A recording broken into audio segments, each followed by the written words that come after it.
Bismillahirrahmanirrahim. Assalamualaikum warahmatullahi wabarakatuh. Bertemu lagi di video pembelajaran matematika wajib kelas 11 ya. Di video ini saya akan melanjutkan materi ya. Materi kita ada 5, jadi saya akan lanjut ke materi kedua kita di semester ini, yaitu limit fungsi ya. Limit fungsi. Jadi limit itu adalah salah satu materi yang cukup berbeda dibanding materi-materi terdahulu, yang dimana materi terdahulu itu lebih concern ke bagian menghitung. Saat ini lebih kompleks lagi mengenai limit. Limit itu sebuah awal ya, awal dari sebuah cabang matematika yang biasa disebut sebagai kalkulus ya.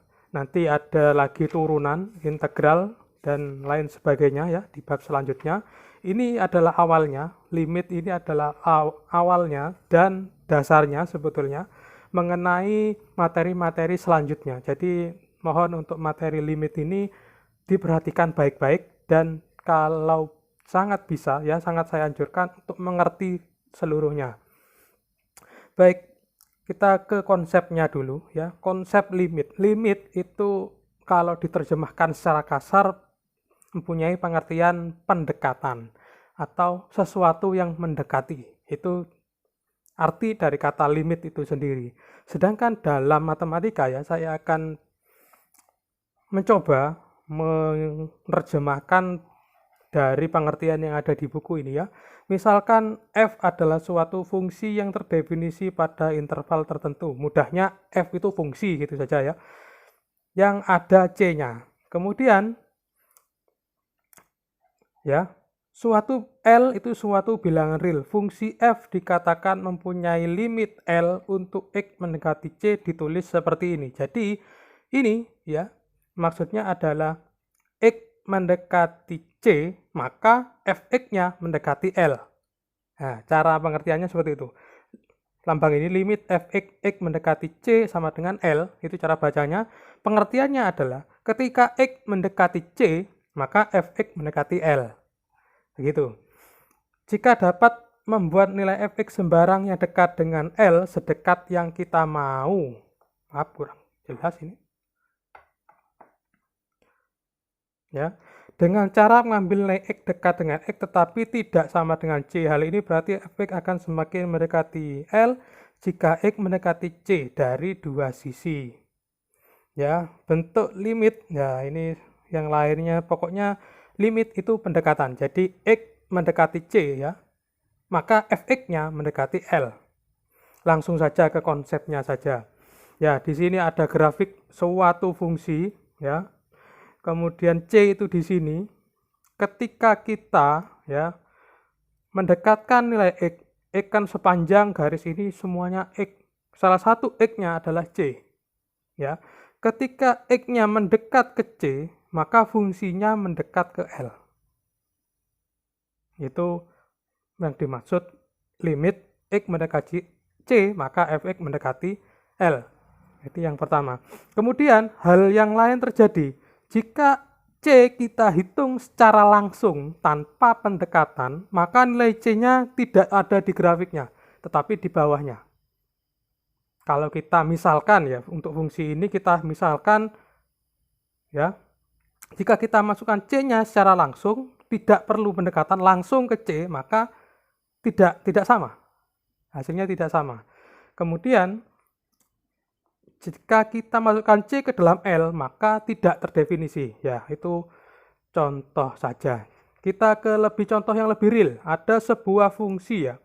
Fungsi fx sama dengan ini fungsi rasional x kuadrat min 9 per x min 3. Kemudian di halaman 111 ya. Jika kita substitusikan nilai x sama dengan 3, kita akan mendapat bentuk 0,0 per 0. Ya. Apa iya? Kita buktikan saja. Kita punya fx sama dengan x kuadrat min 9 per x min 3. Kita masukkan berapa tadi? F3. Kita ganti x dengan angka 3. 3 kuadrat dikurangi 9. 3 dikurangi 3. 3 kuadrat itu 9, dikurangi 9 dibagi 3 dikurangi 3. 9 kurangi 9, 0, 3 kurangi 3, 0. 0 per 0, ini suatu bentuk yang tidak terdefinisi. Ini bukan 0, tapi juga bukan, pokoknya angka 0 per 0 itu tidak bisa digambar ya. Di dalam Kartesius tidak bisa ditulis. Jadi 0 per 0 itu suatu bentuk yang tidak terdefinisi. Nah, bentuk seperti inilah yang menjadi alasan limit itu penting untuk digunakan.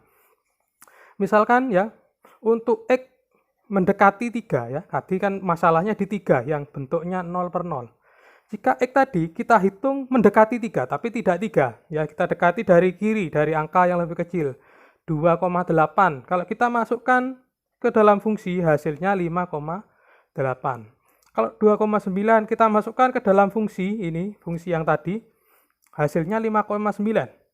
Ketika kita masukkan 2,99, kita masukkan hasilnya 5,99. Ini tentu dengan kalkulator perhitungannya ya. Kemudian 2,999. Kita masukkan ke sini hasilnya 5,999. Berhenti. Kita dari kanan dulu sekarang. 3,2 kita masukkan ke fungsi hasilnya 6,2. 3,1 kita masukkan 6,1 hasilnya. 3,01 hasilnya 6,01. 3,001 lebih dekat lagi dengan 3 jika kita masukkan hasilnya 6,001. Sedangkan 3 sendiri, kalau kita masukkan langsung ke dalam fungsinya, hasilnya adalah tidak tentu. Maka di sini, fungsi ini tidak terdefinisi untuk X sama dengan 3. Nah, meskipun begitu, nilai limitnya ya bisa kita hitung secara intuitif saja. Lihat di sini, ini mendekati 3, sedangkan fx-nya mendekati suatu angka. Berapakah ini? Yang pasti yang atas itu 3, yang bawah ini kira-kira 6, ya kan? 5,9999 lebih dekat ke 6. Kalau 3-nya lebih, maka 6-nya juga lebih. Kan begitu.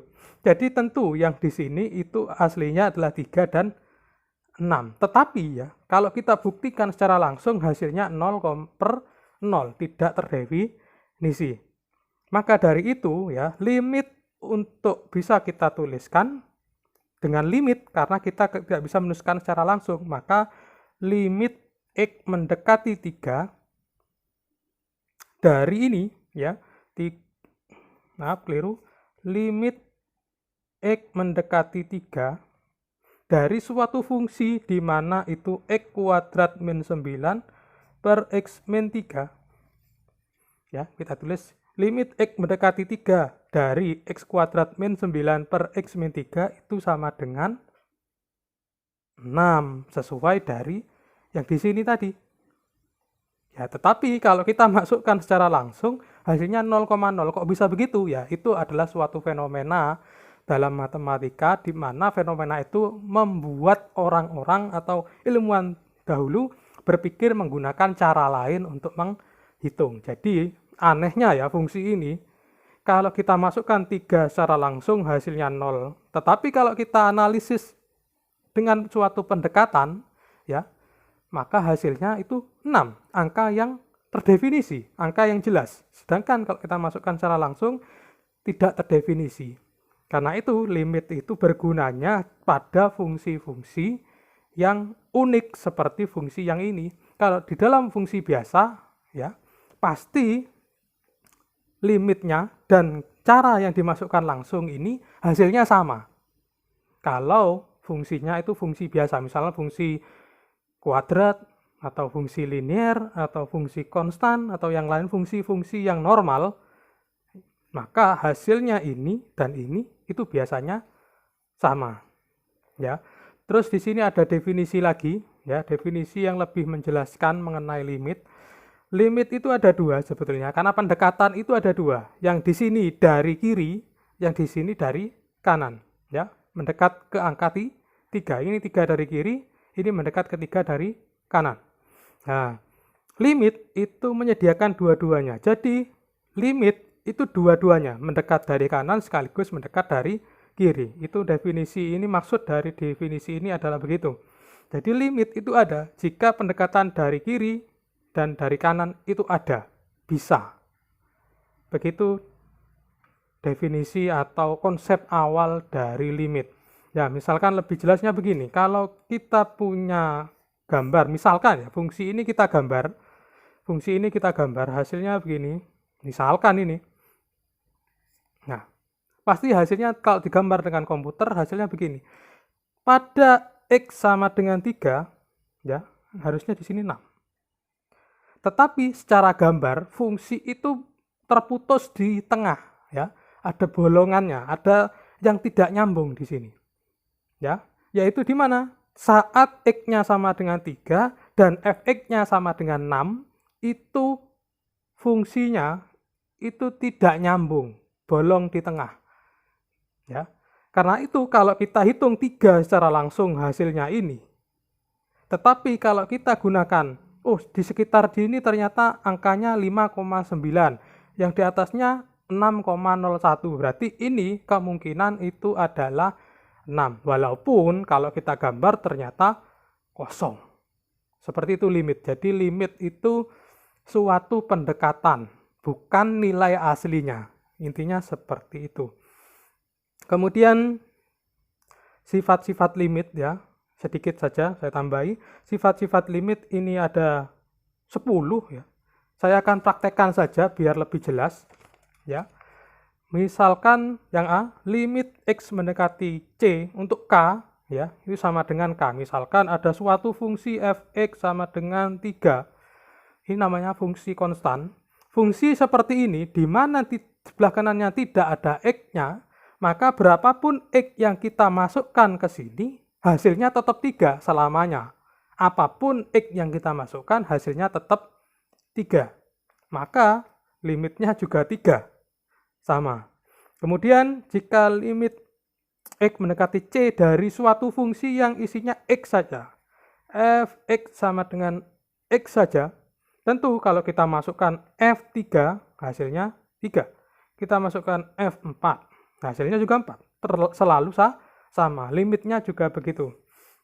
Kemudian ada lagi yang C itu X pangkat N. Jadi kalau begitu, jika ada Fx sama dengan X kuadrat, maka F4 misalkan adalah 4 kuadrat, yaitu 16. Limitnya juga begitu.